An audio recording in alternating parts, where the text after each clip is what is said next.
no, it's his underwear.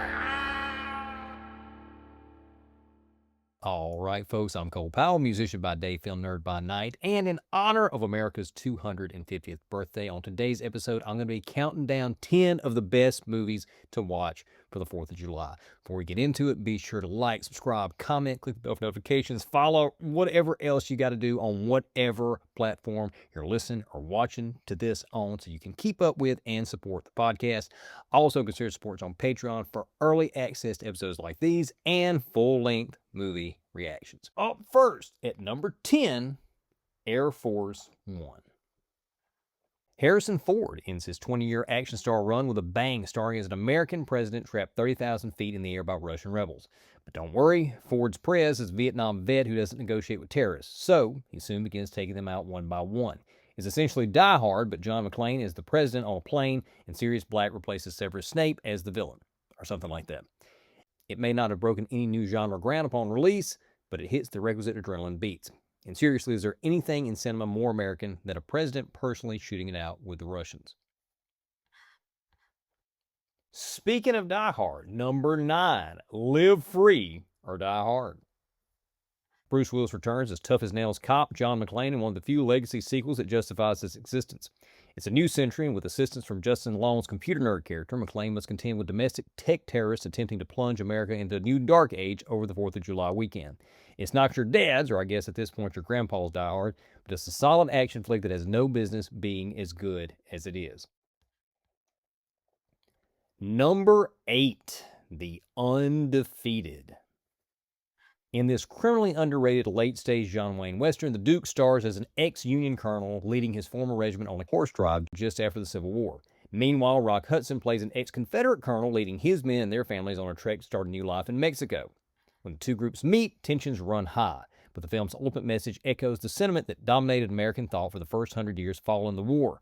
Despite serious political disagreements, we're all still human, and we're all still Americans. A message the country sorely needs reminding of today. Number 7, The Sandlot.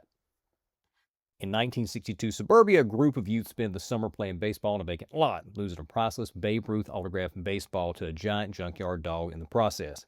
It's an often hilarious coming-of-age story that honors both America's favorite pastime and the final years of the country's cultural innocence, replete with an Independence Day fireworks display backed by Ray Charles's rendition of America the Beautiful. By the end of the movie, viewers will no doubt be itching to roast s'mores and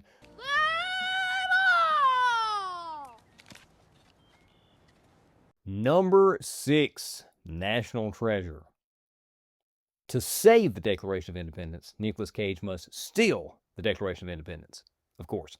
It's a preposterous premise that yields a film filled with charm, humor, and plenty of adventure thrills. It's like a more grounded 21st century Indiana Jones with an emphasis on American history. And if the unbridled patriotism beaming off the face of Cage's Benjamin Franklin Gates doesn't get you pumped for America's 250th birthday, nothing will. Number 5, Sergeant York.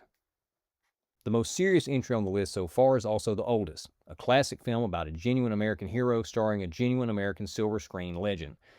Gary Cooper plays Alvin York, a brawler and sharpshooter turned religious pacifist who must wrestle with his faith when he is forced to fight in World War I. Ultimately deciding he must take up arms, York goes on to become one of the most decorated soldiers in American history. The film tackles quintessential American themes of faith and the cost of freedom, while Gary Cooper's Midwestern everyman persona draws the audience along with York's struggles and triumphs through every frame. Number 4, Last of the Mohicans. Before America was America, European powers and native tribes vied for control of the continent's vast frontier. Amid this violent competition stood Hawkeye, a Mohican-raised white man, played brilliantly here by young Daniel Day-Lewis. It's an enthralling adaptation of a classic American novel that offers a glimpse of the country's pre-founding, with gorgeous landscapes, brutal action, and a breathtaking score in tow. Number 3, Hacksaw Ridge. Like Sergeant York before, Mel Gibson's Hacksaw Ridge presents the true story of religious pacifists coming to terms with his role as a soldier in a global conflict. This time, however, the protagonist decides he must not take up arms, receiving instead special dispensation to become an unarmed medic, going on to miraculously save 75 men during the Battle of Okinawa.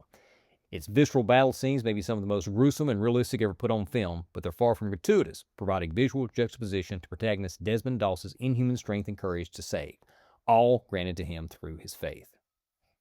Number 2, Captain America, the First Avenger. Steve Rogers is a kid from Brooklyn who, despite severe physical limitations, strives for the opportunity to fight for his country, eventually becoming the world's first super soldier. Captain America plays like a matinee adventure from the time period in which it's set. No surprise, considering director Joe Johnston served as Spielberg's art director on the first 2 Indiana Jones films. The film even boasts a sequence staged in the vein of classic Hollywood musicals that serves as a war bond sales push, also common in the period. And of course, the titular Cap eventually gets to smacking around a bevy of Nazis. Superman may stand for truth, justice, and the American way, but Clark Kent ain't got nothing on Steve Rogers. And at number 1, The Patriot. Despite the historical importance of the American Revolution, shockingly few films have been produced about the event. Even fewer have been exceptional. Enter The Patriot. Inspired in part by the real-life revolutionary hero known as the Swamp Fox, The Patriot stars Mel Gibson as Benjamin Martin, a French and Indian war vet committed to keeping his family neutral in America's war for independence. But when a malevolent British colonel kills one of Martin's children, the war becomes personal, and Martin becomes the leader of a guerrilla band. It's a role that Gibson was born to play, while a young Heath Ledger shines as Martin's oldest son. Look, it may not be strict in its historical accuracy, but for my money, not a single scene in any other movie can generate a swell of patriotism quite like Mel Gibson waving an early American flag as he charges headfirst into a British battalion. And those are my pick for the top 10 movies to watch this 4th of July. What's in your list? Are these some that you try to watch around this time every year? Do you even do a 4th of July watch like I do? Or there's some others that you like to watch or might like to watch this year?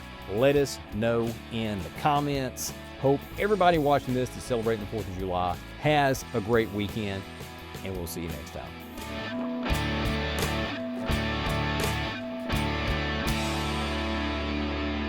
Film Nerd by Night, created and hosted by Cole Powell.